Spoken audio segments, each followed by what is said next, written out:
Prezadas colegas advogados, advogadas, prezados colegas advogados, estudantes de direito, é uma satisfação estar diante de vocês para essa palestra online que se realiza dentro do projeto Cultura com Você, uma realização da Comissão de Cultura e Eventos da nossa OAB São Paulo, presidida pelo Dr. Alexandre Rolo. Projeto esse que tem o apoio institucional da Ordem dos Advogados, Seccional São Paulo, sob a presidência do Dr. Caio Augusto Silva dos Santos, e que objetiva também, além de levar a cultura aos colegas, o conhecimento aos colegas, contribuir para o combate à pandemia que estamos vivendo em decorrência do Covid-19. Muito bom. Escolhemos para o tema os honorários advocatícios com foco em proteger, em assegurar o recebimento dos honorários, tanto quanto possível. Na atividade profissional, o advogado, nos primeiros momentos, os primeiros contatos que tem com o cliente, vai ajustar honorários e o trabalho, vai analisar o trabalho a ser realizado e ajustar os seus honorários. Honorários que são devidos e justos e protegidos por lei. O nosso estatuto, no artigo 22, dispõe que o exercício profissional atribui o direito ao advogado de receber honorários pelos serviços que prestar ao seu cliente. Esses serviços são de 4 naturezas. São atividades privativas da advocacia, que estão no artigo 1º do Estatuto, que é a postulação em juízo, a consultoria, assessoria jurídica e direção jurídica. Muito bem. Dentro dessas 4 atividades que são privativas de advogado, ou seja, só os advogados podem praticá-las, os honorários podem ser contratados pelos advogados ou são sempre contratados pelo advogado com o cliente. E existem 3 tipos fundamentais de honorários que o Estatuto prevê. São os honorários convencionados ou contratados, os honorários sucumbenciais e os honorários arbitrados judicialmente. Muito bom, vamos falar sobre esses 3 tipos de honorários, dando enfoque e destacando a importância dos honorários convencionados e objeto de instrumento contratual. É muito importante que tudo aquilo que tenha sido combinado com o cliente seja escrito e assinado. O contrato de honorários traz segurança na hora do recebimento ou até mesmo na prestação dos serviços. Vejam bem que há ocasiões em que o cliente ou o advogado, por serem conhecidos, ou pela boa-fé que inicialmente existe sempre, e deixa para depois nós acertamos, ou o cliente ou o advogado diz isso e o outro concorda. Não é bom isso, porque a memória falha. E além disso, as pessoas mudam muitas vezes a sua maneira de pensar.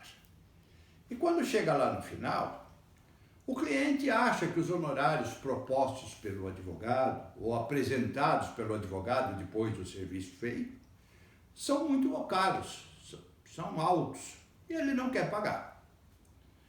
Ou, de outro lado, o advogado, como já fez o serviço e não havia sido estipulado um valor inicialmente, ele apresenta um valor muito alto.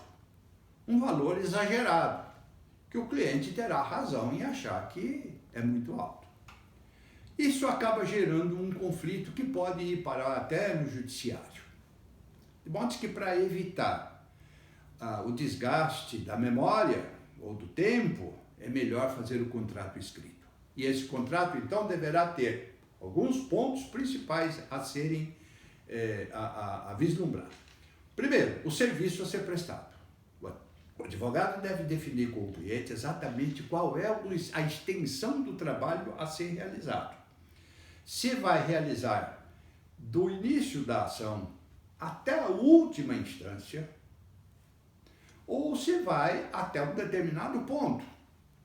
Por exemplo, até segunda instância. Porque, a partir daí, os recursos para a terceira instância,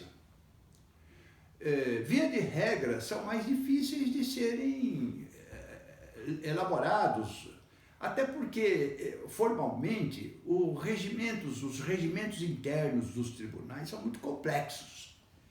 E a necessidade, é bom que o advogado tenha uma vivência desses recursos nas instâncias superiores, para que o recurso suba, senão ele vai acabar ficando em segunda instância, vai ficar no juízo à qual, sem prosseguimento, por alguma falha formal. O advogado, então, poderá dizer ao cliente, olha, eu vou até segunda instância. Dali para frente, você vai contratar um outro colega especializado que atue, que esteja acostumado a atuar nos tribunais superiores. Então, meus honorários serão um valor tal até aquele ponto. A partir daquele ponto, vamos estipular desde já que isso será objeto de contratação de outro advogado com honorários próprios que você vai pagar para eles. Não está dentro do que nós estamos combinando aqui. Quem vai pagar vai ser você, cliente, vai pagar os honorários para ele. E eu paro aqui. É bom que isso fique estipulado numa cláusula contratual, escrito, porque se o cliente assinar, ele depois não vai poder reclamar ou querer que faça mais aquilo que foi combinado. Porque se nada for definido, se o advogado não estabelecer um limite para o seu trabalho, o cliente lá na frente vai dizer o seguinte, doutor, eu contratei o senhor para cuidar da minha causa do princípio ao fim. O senhor não disse que ia parar na segunda instância ou na primeira instância. Então o senhor tem que ir até o final. É para isso que eu contratei o senhor, foi a isso que o senhor se comprometeu e é esses honorários que eu vou lhe pagar dentro dessa previsão aí. Bom, o advogado vai se submeter ou não e aí gera um conflito. Conflito esse que poderá acabar no Tribunal de Ética e Disciplina da Ordem dos Advogados. Muito bom. Com ou sem razão do cliente, mérito é outra coisa a ser discutida no caso concreto, no processo disciplinar. Então, veja bem, é importante delimitar o serviço a ser feito. Depois, o valor do serviço. O valor do serviço vai variar em função de algumas previsões que a lei estabelece, tanto o Estatuto como o Código de Processo Civil, como o valor da causa, a complexidade da causa, o potencial econômico-financeiro do cliente, o renome do advogado, o local de onde vai ser desenvolvido o trabalho, se só na comarca ou em outras também, deslocamentos para outros tribunais, enfim, os honorários devem prever esse volume de serviço a ser prestado e a complexidade e a dificuldade do volume a ser prestado. Então, dentro dessa previsão do que se vai fazer, os honorários serão avançados com o cliente e, uma vez acertados, deve constar expressamente, cuidadosamente dentro do contrato de honorários. Então, vejam bem, cláusula para estabelecer o que fazer, cláusula para estabelecer o valor dos serviços. E em falando em valor dos serviços, é importante anotar também que no curso de um processo pode surgir alguns incidentes processuais, algumas providências processuais que podem ocorrer ou não, são previsíveis ou não são previsíveis, mas que são comuns, como embargos de declaração, agravos de instrumento, acompanhamento de perícia, né? Enfim, críticas ao laudo pericial. São alguns trabalhos que demandam o esforço do advogado, um estudo, elaboração de peça, né? Ou seja, é um trabalho além daquele que está previsto no curso normal da ação.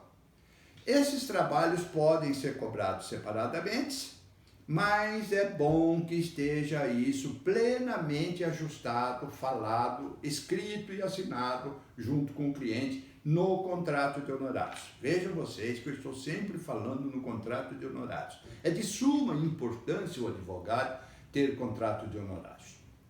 Então, dentro dessa previsão de serviços extraordinários, que podem também ser cobrados separadamente.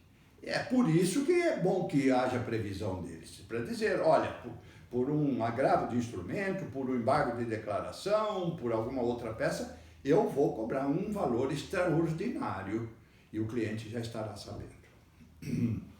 Então, é importante também que isso seja colocado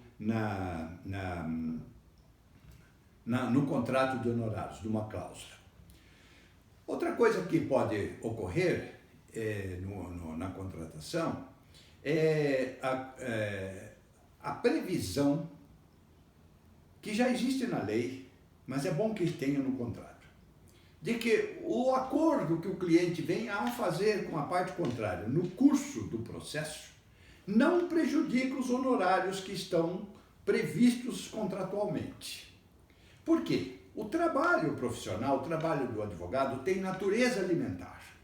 Então o advogado tem uma previsão de ganho nos seus processos e organiza sua vida em função da previsão de ganho que ele tem. Dentro dessa previsão, a lei assegura, o estatuto assegura que o cliente, se fizer acordo, deverá pagar o saldo de honorários, a menos que o advogado concorde em fazer uma redução ou abrir mão daquele saldo. Mas por que há essa previsão? Porque é comum que no início de um processo as partes estão acirradas, discutindo, raivosas e vão para a justiça. Depois de 1 ano, 2, no curso do processo, a raiva diminuiu, os dois resolvem fazer uma composição, porque nós estamos discutindo, isso aborrece, isso me tira o sono, e além do mais nós estamos pagando para isso, quem está ganhando dinheiro são os advogados, e nós estamos aqui tendo os aborrecimentos, vamos fazer um acordo, vamos parar com isso e dormir em paz. Aí, se houver a previsão já contratual de que os honorários deverão ser pagos, eles não vão fazer um acordo para deixar de pagar honorário de advogado. Eles saberão que eles terão que pagar da mesma forma.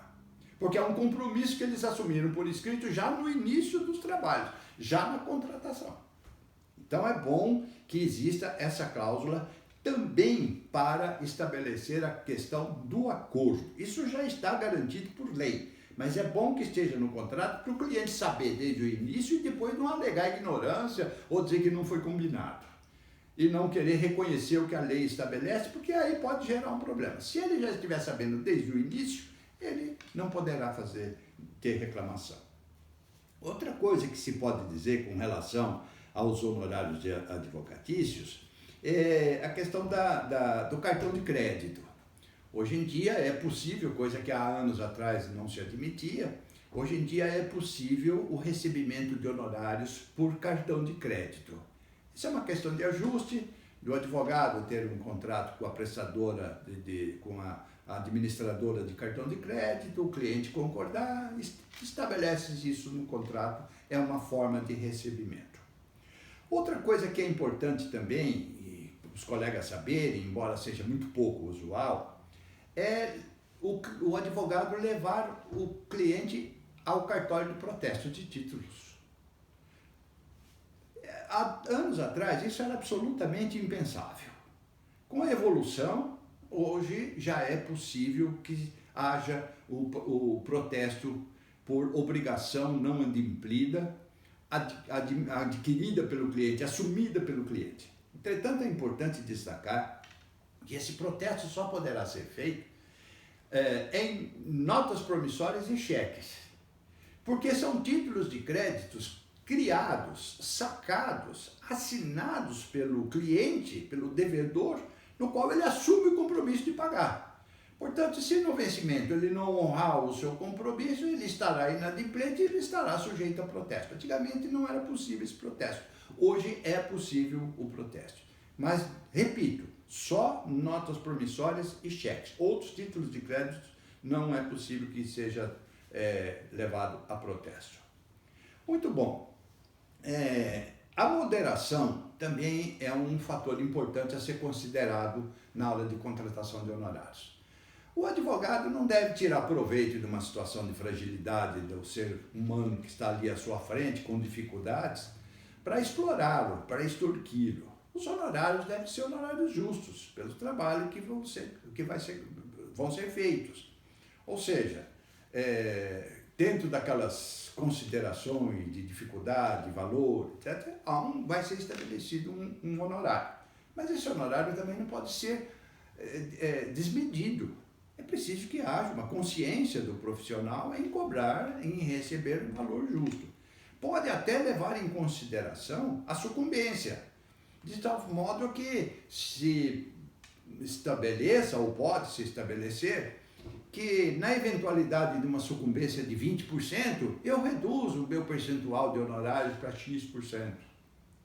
Isso até porque é uma forma de ser simpático com um cliente, que é um cliente frequente, que está sempre lhe dando causas, né? Está lhe proporcionando ganhos.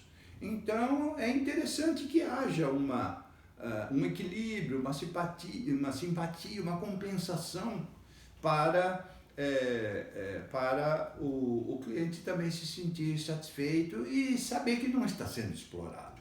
Então, a moderação é importante na hora de se pensar na fixação de valores a serem cobrados. Por outro lado, também não pode cobrar muito barato.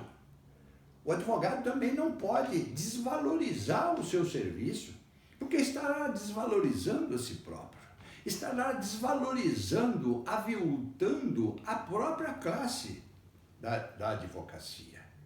E tanto os honorários exagerados como os honorários aviltados podem constituir infração disciplinar e parar no Tribunal de Ética e Disciplina, uma representação contra o advogado. Portanto, nem exagero, nem aviltamento. É importante que haja um equilíbrio. Outra coisa, o aviltamento caracteriza a concorrência desleal. Concorrência desleal que também é passível de apuração no Tribunal de Ética e Disciplina. Então, basicamente, são esses os pontos mais importantes que o advogado deve ter em mente e colocar num contrato de honorários aqueles que forem cabíveis no contrato de honorários. Claro que não vai se falar em protesto, isso aí já não é demais. Não vai falar, usar os termos imoderação, moderação ou aviltamento, não há necessidade disso, mas isso vai ser pensado. Agora, outras características da contratação devem existir no documento para que depois não haja uma discussão, depois não haja, isso não foi isso que foi dito, nós não falamos nada sobre isso. Então, tanto quanto possível ser previsto, deve constar do contrato de honorários. Muito bom. Vamos agora falar sobre os honorários sucumbenciais. São fixados por lei e são pelo juiz na sentença judicial e são determinados por lei. O Código de Processo Civil, o novo Código de Processo Civil, estabeleceu que o juiz fixará honorários de sucumbência, no valor de 10% a 20% no juízo comum, no juízo civil. Não faculta ao juiz, determina o juiz. Agora, e o juiz, então, faz a fixação numa sentença judicial. É importante destacar que os honorários de sucumbência só existem quando há sentença judicial. Se houver aquele acordo no curso do processo, E ainda que o cliente tenha pago o saldo dos honorários, o remanescente dos honorários contratados, mas não houve uma sentença julgando o processo. Sentença homologatória de acordo não é uma sentença que pôs fim ao processo com ou sem apreciação de mérito. É uma sentença homologatória. Então, nessas circunstâncias, como não houve uma sentença, não há honorários sucumbenciais. Portanto, acordo não dá honorários sucumbenciais.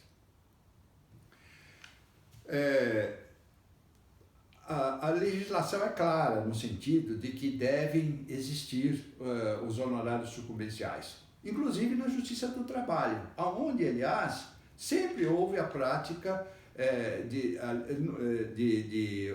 honorários contratados pelo cliente, pagos pelo cliente ao advogado, mas sem sucumbência.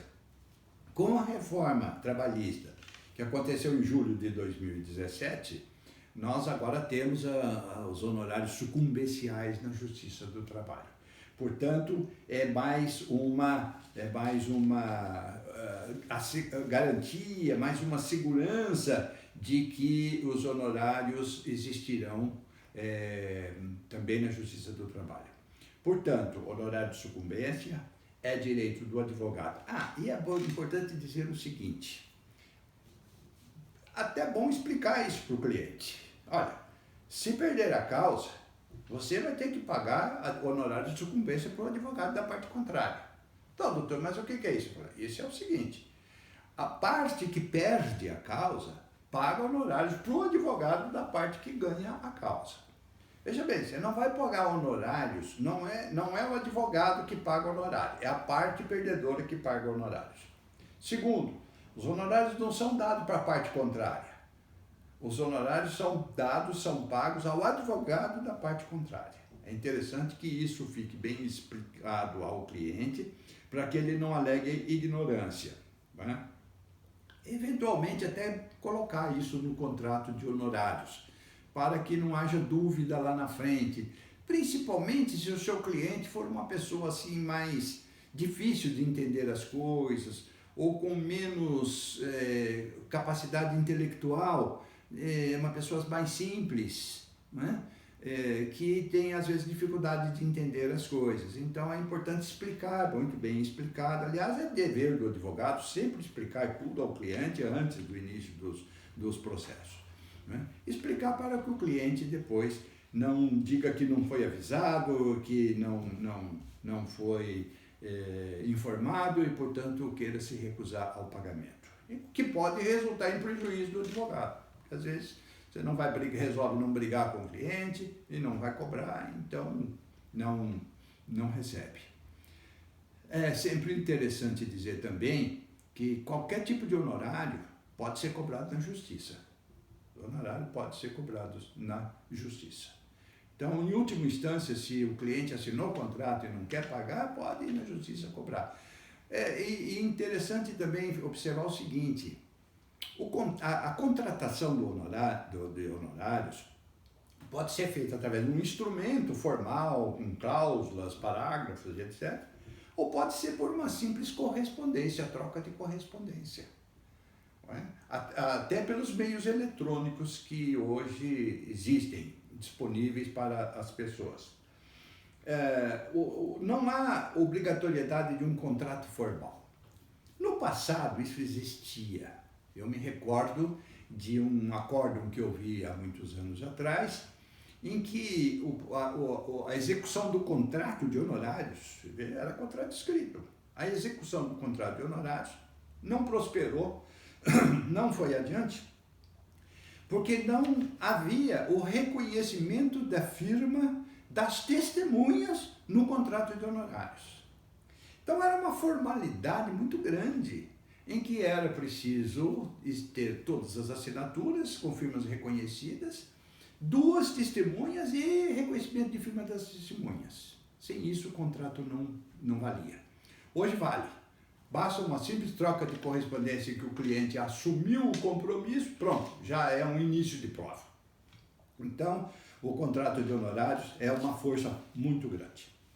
Em não havendo contrato de honorários e chegando lá no final, não havendo um entendimento do quanto você a pagar, né? Ou porque as próprias partes deixaram para resolver depois e chega lá na hora do acerto final, não tem solução, conflito. Não, eu quero receber tanto, não, é muito, eu pago menos, isso é muito pouco, enfim, aquele desentendimento por conta do valor dos honorários. Conclusão, quem vai resolver esse problema? O juiz. Esses são os honorários arbitrados judicialmente. É o terceiro tipo de honorários de que nós falamos no início. Os honorários arbitrados pelo juiz. Ora, tanto o advogado pode entrar com uma ação que será uma ação de conhecimento para cobrar os honorários, pedindo ao juiz que fixe o valor dos honorários, mostra o trabalho que foi feito e diz ao juiz, olha, fiz o serviço, ele não quer pagar, eu quero que seja arbitrado por sentença. Ou o cliente dizendo o seguinte, não, o advogado quer cobrar demais, não é justo o que ele está querendo cobrar, é muito dinheiro. Então, eu quero que seja fixado em sentença o valor justo a ser pago, que eu farei o pagamento. O juiz, então, vai fazer o quê? Vai nomear um perito para elaborar um laudo e apresentar um valor que esse perito entenda que seja o valor justo para o pagamento dos honorários pelos serviços prestados. Ora, o perito vai fazer o quê? Ele vai ter acesso ao processo em que o serviço foi feito, vai estudar. Normalmente esse perito é um advogado, já houve casos de não ser advogado, mas é normalmente um advogado que, conhecedor das normas éticas, estatutárias, que conhece a jurisprudência, enfim, as normas, os usos, os costumes da advocacia e vai elaborar um laudo dizendo para o juiz que ele entende que o valor é X. As partes poderão, evidentemente, nomear assistentes que farão críticas ao laudo. Mas, via de regra, o juiz vai no valor apontado pelo seu perito. Dá uma sentença, fixa os honorários.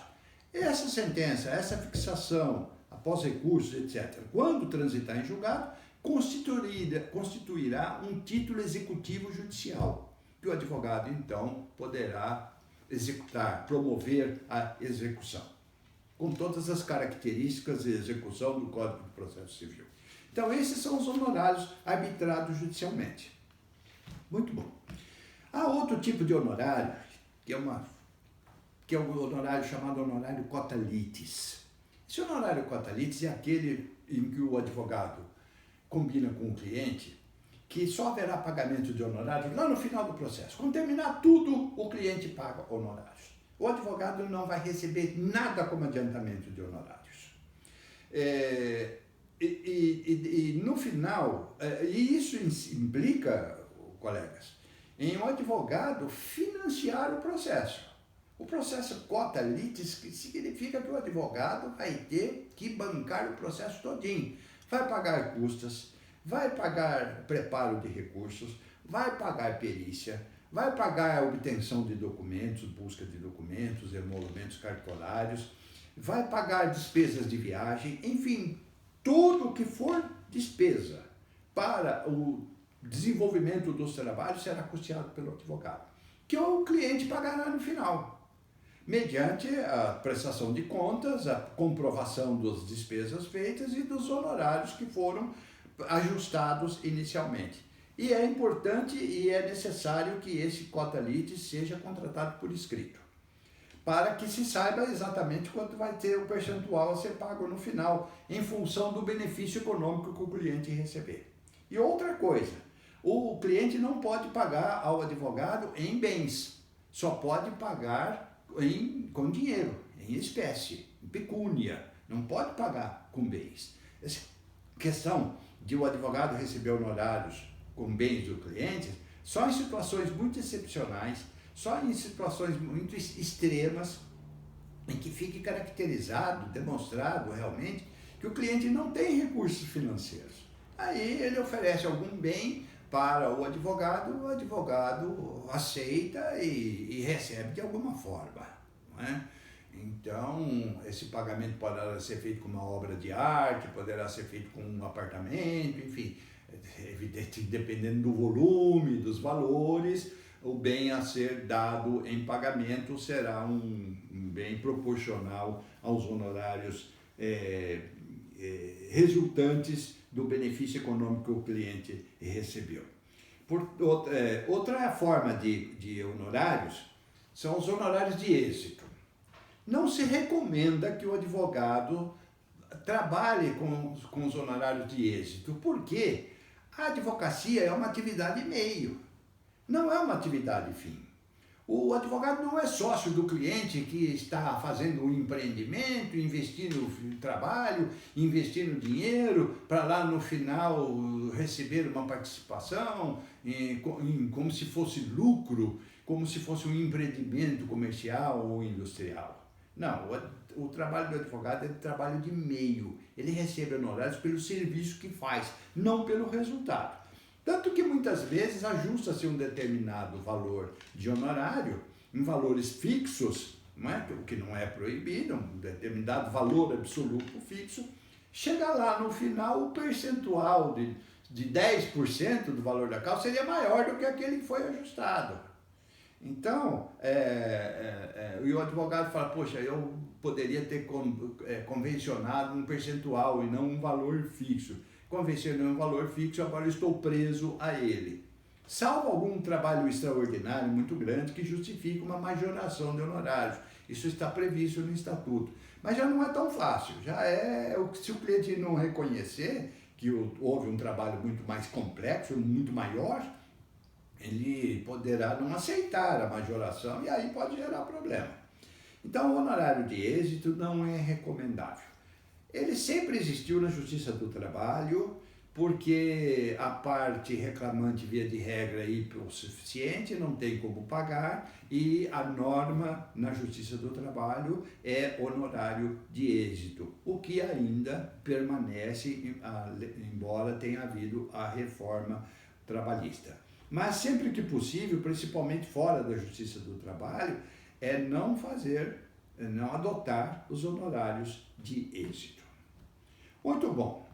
Posto isso, podemos resta falar aqui, nobres colegas, de dois assuntos muito importantes, que são duas infrações disciplinares que resultam fatalmente em suspensão do exercício profissional, se o cliente for à OAB fazer uma representação disciplinar. Provocar um processo disciplinar, que é a questão da prestação de contas e do locupletamento indevido. São duas atitudes, dois atos que estão muito ligados entre si, mas dentro do Estatuto, no artigo 34 das infrações disciplinares, são previstos em dois itens, no 20 e 21. A prestação de contas, que é a prestação de contas? Ao final do processo, o advogado encerrou tudo, terminou tudo, o cliente está satisfeito, pode até estar satisfeito, muito obrigado, doutor, o senhor foi muito bom, pagou tudo, acertou, faça um relatório ao cliente, demonstrando sucintamente todos os atos processuais principais que você praticou. Inicial, recurso, réplica, agravo, embargo de declaração, com o resultado de cada um, de uma maneira sucinta, apenas para historiar os trabalhos que foram feitos. É uma forma de dizer, olha, de registrar, eu fiz tais serviços em seu benefício, que estão lá no processo, que a qualquer tempo poderiam ser buscados, mas é importante que haja essa prestação de contas. Só que a prestação de contas não é só esse relatório final. Eu faço um parênteses aqui. Há casos em que o processo é muito demorado, há casos em que o cliente não entende muito a demora do Poder Judiciário e acaba se voltando contra o advogado. Então eu aconselho sempre que o advogado, no curso do processo, vá periodicamente fazendo uma prestação de contas por e-mail ao cliente de como está o andamento do processo. O processo está para concluso há 3 meses. No segundo mês se diga que está concluso há 2 meses. No terceiro que está concluso há 3 meses. Depois o juiz deu um despacho saneador, informe o cliente, o juiz deu um despacho saneador, agora vamos aguardar o passo seguinte. Foi designada audiência para o dia tal. Vai, de vez em quando, mandando uma mensagem, que é uma forma de manter contato com o cliente e o cliente sentir que o advogado está cuidando do caso dele. O cliente não ir na Ordem dos Advogados do Brasil e dizer, eu dei a procuração e ele nunca mais me falou nada. E isso acontece realmente. Muitos advogados não dão explicação para o cliente. Alguns até reclamam de ter que dar explicação para o cliente. Mas não, o cliente tem direito às explicações. E é dever do advogado dar as explicações. Muito bom, mas voltemos ao final da causa. Faça esse relatório dos atos praticados e o resultado da causa. Mas não é só isso. A prestação de conta implica também numa demonstração de valores, de dinheiro que o advogado tenha recebido, pago, entregue ao cliente, enfim, essa prestação de contas contábil, de uma contabilidade simples, não precisa contador, é mostrar débito e crédito. Recebi isso, paguei isso, os pagamentos, as despesas que tenham sido feitas, todas com comprovante. Então, o que chegar lá no final do processo, o advogado recebe, faz um levantamento de uma importância destinada ao cliente, a parte que sucumbiu pagou o que devia, o advogado levanta e vai entregar o dinheiro para o cliente. Essa entrega deve ser feita mediante uma prestação de contas, aonde o advogado vai dizer que eu recebi de honorários tantos, eu tenho tanto a receber de honorários, as despesas que eu adiantei são tais, estão aqui os comprovantes, e nessa prestação de contas eu estou deduzindo os valores que me são devidos, que o senhor ainda não pagou, estou deduzindo as despesas e estou lhe entregando o saldo. Aqui surge um problema importantíssimo. Para o advogado fazer a dedução desses valores, a compensação do que ele tem para receber, em frente ao que ele tem que entregar para o cliente, é imprescindível que haja autorização prévia do cliente para essa compensação. E por escrito. Não basta o cliente autorizar. O cliente tem que dar isso por escrito. Senão, o advogado o que tem que fazer? Pega todo o dinheiro que levantou, entrega ao cliente e apresenta a conta. O senhor me deve um saldo de honorários de tanto, e o senhor me deve tanto de despesas que eu adiantei. Estão aqui os comprovantes. Se não houver, essa é a obrigação, se não houver uma autorização prévia. Se não houver autorização prévia, e o advogado se pagar, não, mas são meus honorários, eu fiz o serviço, ele está satisfeito, está contente, eu descontei.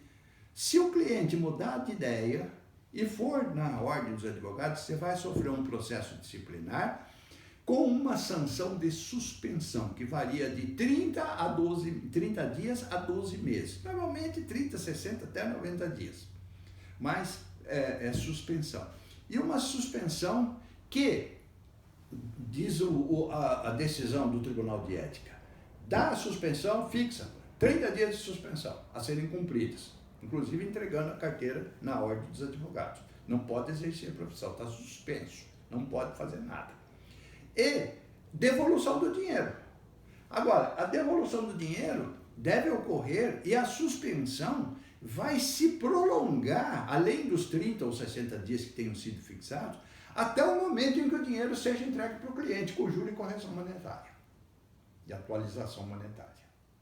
Enquanto ele não fizer a entrega do dinheiro, a suspensão vai se prorrogando. Por isso, é muito importante que no contrato de honorários tenha cláusula autorizando o advogado a fazer compensação de honorários e despesas que ele tenha para receber no momento final da prestação de contas. É importante isso. Se não tiver no contrato, consiga com o cliente uma troca de correspondência até por e-mail. Tá? Até o WhatsApp hoje em dia está sendo admitido como prova ou início de prova, onde o cliente autoriza o desconto. Então, antes de eu levantar no fórum, resolva isso com o cliente. Aí, faz a dedução de tudo que lhe é devido e faça a entrega. Então, isso é muito importante. E outra coisa importante, que também dá suspensão semelhante, é a questão do locupletamento indevido.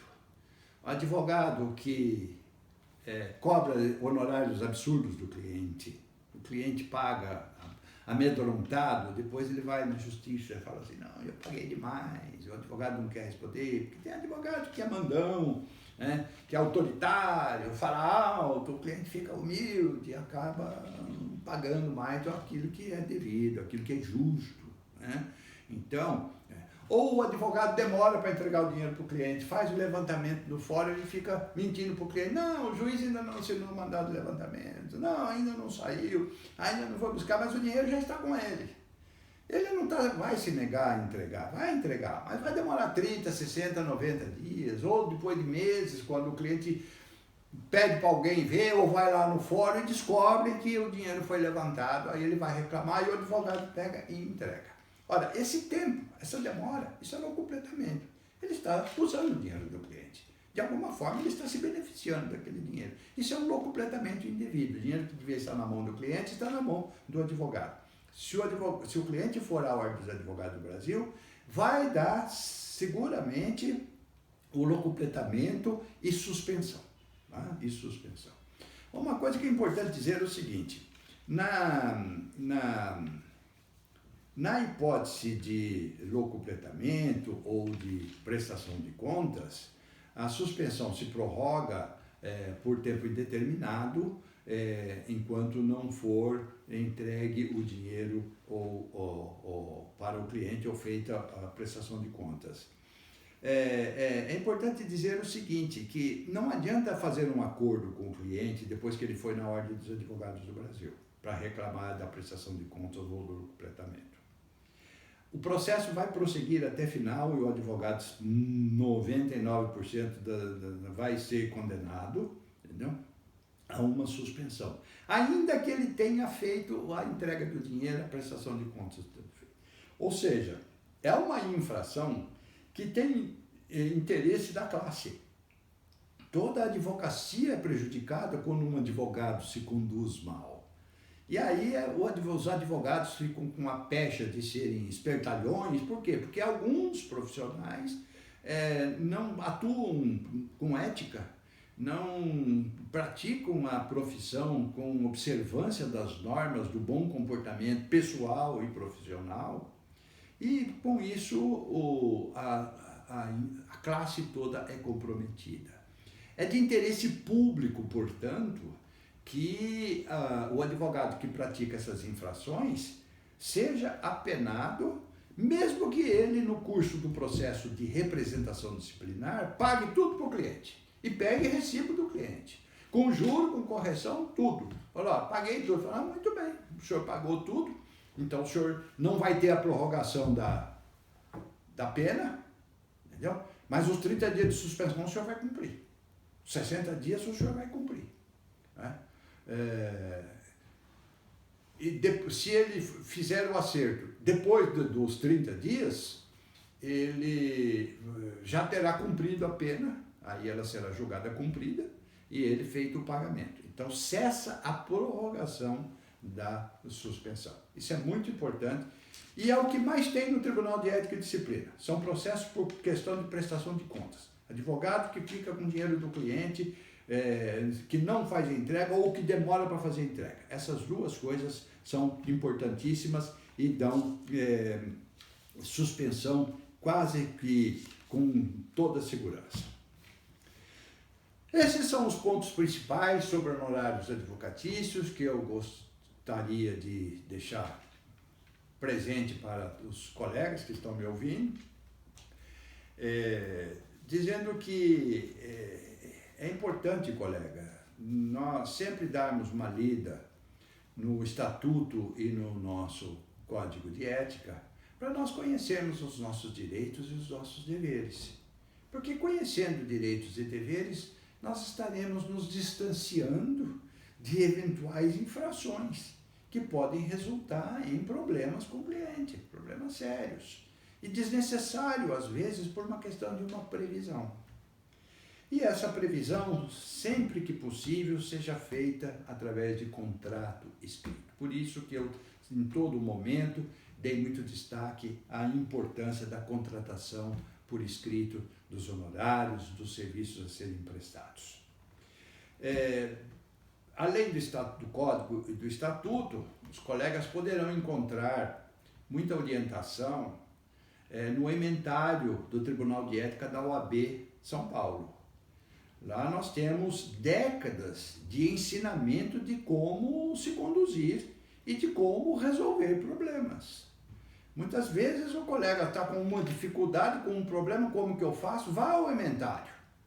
Lá existem milhares de decisões do Tribunal de Ética e Disciplina mostrando como é que é correto o procedimento a ser adotado. E isso muitas vezes resolve um problema do colega.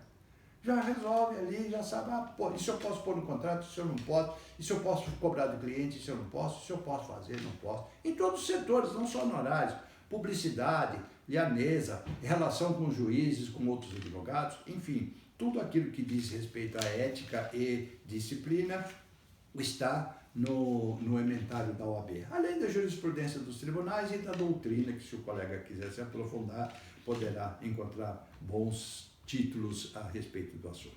Finalmente, agradeço que tenham me ouvido, foi uma satisfação poder colaborar com os colegas sobre esse assunto e cumprimentá-los pela participação nessa campanha da OAB, da Comissão de Cultura e Eventos, com vistas ao combate à pandemia que nós estamos sofrendo.